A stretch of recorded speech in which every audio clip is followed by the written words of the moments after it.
asalaamualeykum wa rahmatullahi wa barakaatu ñu leen di nuyu seen Furqan info jeudi 20 novembre ati 2025 di 7h jot na ci waxtu ba tegal wenn juróom-benn ci ay simili ñu fas yéene dikk ak yéen rek ci xibaaru bitim réew yi.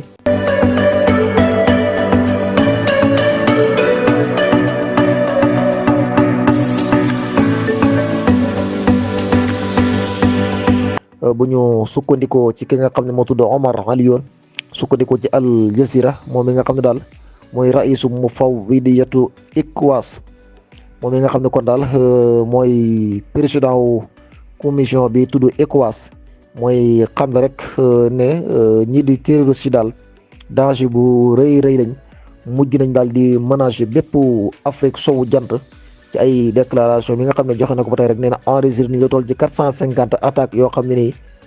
ñii di irhab yi te mooy rek terroriste yi amal nañ ko ci biir 2025 bi waaye tamit nee na enregistré nañ ci ay mort yoo xam ne toll na ci 1900 personnes yoo xam ne ñëpp a faatu rek te mu ngi bàyyeekoo ci cong ak attaques yi nga xam ne terroriste yi ñu ngi koy amal bu ñu sukkandikoo ci ay kàddoom. dañuy dem fële ca bande de Gaza bu ñu sukkandikoo ci Al Jazeera bu Palestine bi. li ñuy seetlu ci nataal bi nag mooy gone goo xam ne daa am ay blessure jëlee ko ci ay bombardement yoo xam ne force yu Israël yi ñoo ko doon amal bu ñu sukkandikoo ci Al Jazeera bu Palestine ba tey rek ci Al Jazeera waaye tey nag ci sport bi lay wax kii di Achraf Hakimi dëkk fële ca Maghrib moom nag mujj naa gagné li nga xam ne mooy prix bi tudd afdalu laa'ibi bi ñu doon wër kan moo ko doon fii ci Ifriqiya kon mujj naa doon grand jour bi dàq football fii ci sunu Afrique bi ñeel ati 2025 bi ñu toll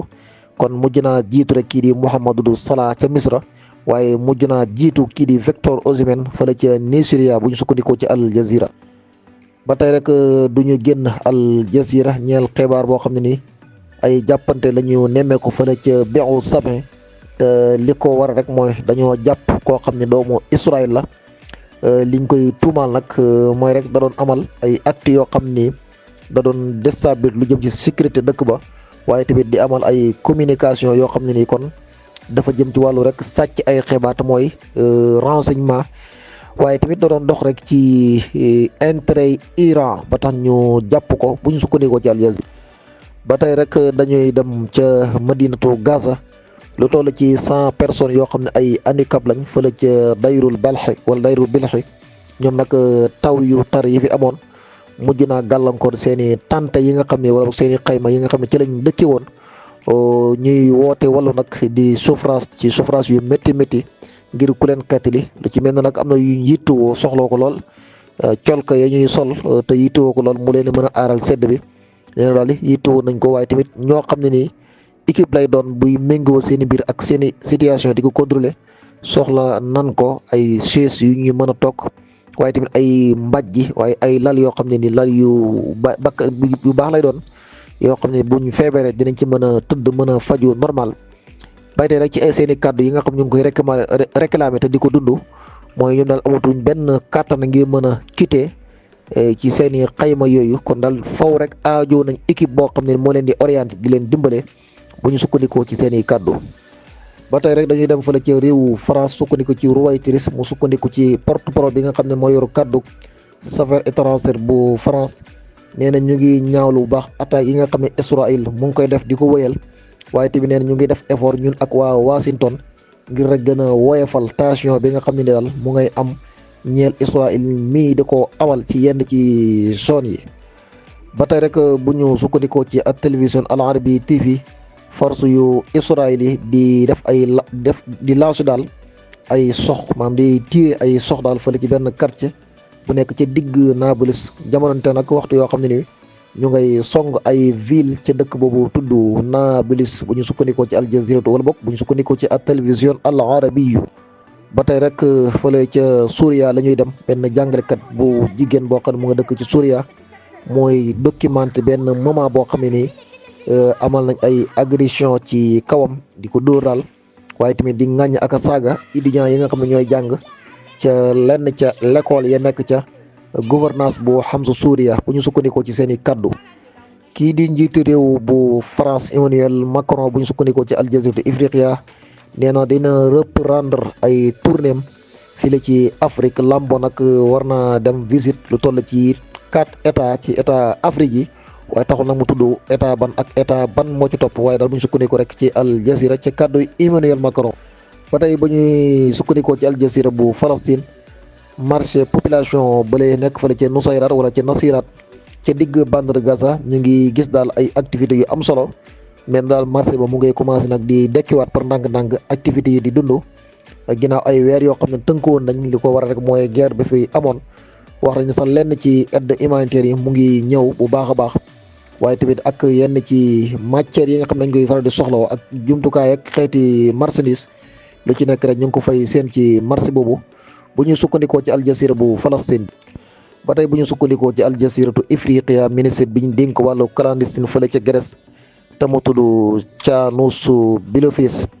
mu ngi xamal ne daal mu ngi amal ay waxtaan moom ak waa Allemagne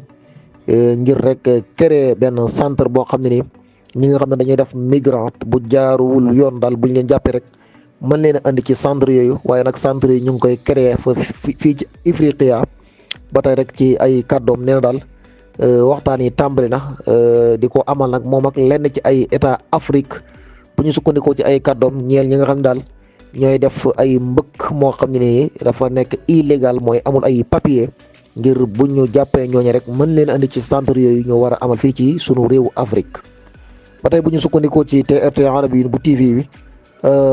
ministère bi nga xam ne moom lañ dénk lu jëm ci wàllu défense fële ci Suuriya mu ngi fësal ne faat na ñaari militaire yoo xam ne ñu ngi bokk ci armée bi ci ay jàppante yoo xam ne nii force xasd bi moo ko doon amal fële ca Rifu Riqa maanaam daal ci dëkku àll bu tudd ar Riqa fële ca Suuriya fa la mbir ma amee ba waral nag ñaari militaire mujj ca faatu bu ñu sukkandikoo ci seenu kàddu TRT Arabi seen furqaan kii di njiitu réew bu Amérique Donald Trump kat ci ay kàddoom nee daal niki àjjumay suba dina dajeek maire yi New York te mooy Zahran Mamdani fële ci Maison Blanche la rencontre bi di amee nag bu ñu sukkandikoo ci ay kàddoom Donald Trump. ba tey bu ñu sukkandikoo ci Al Jazeera Union européenne daal ñoom ñu ngi wax ne dinañ imposer ay sanction daal yoo xam ne nii gàll nañ ko ci kaw 10 responsables yu Russie ngir rek maanaam jéggi dayo goo xam ne ni amal nañ ko ci violer loi ak yelleef doomu aadama waaye tamit di note ay opposants yoo xam ne yu démocrate lañ bu ñu sukkandikoo ci seenu déclaration daal lu soxla daal fukki responsable rek faw war nañoo teg ñoom ay daan ay sanction daal. ba tey rek waa Israël day mel ne dañoo am tiitaange ginnaaw bi nga xam ne Donald Trump fësal na ne amal na ay contrat jaay ay avion bokk na ci avion bi tudd F-35 kii di Donald Trump mu jaay na ko daal ñii di waa Saoudia te mooy mag rek jaay na leen ko mel ni nag Israël moom dañ caa am lu leen tiit am ci lu ñuy tiit daal wala bokk lu leen di métti ba tax na journal bi di laaj lan mooy sabab bi daal aw question la bu mu posé rek tontu la nag mu ngi ci sunu kanam. mbokk yi lii mooy li ñu doon tënk ci xibaaru bitim réew di leen dox dig daje ci kanam asalaamu aleykum wa rahmatullahi wa barakaatu.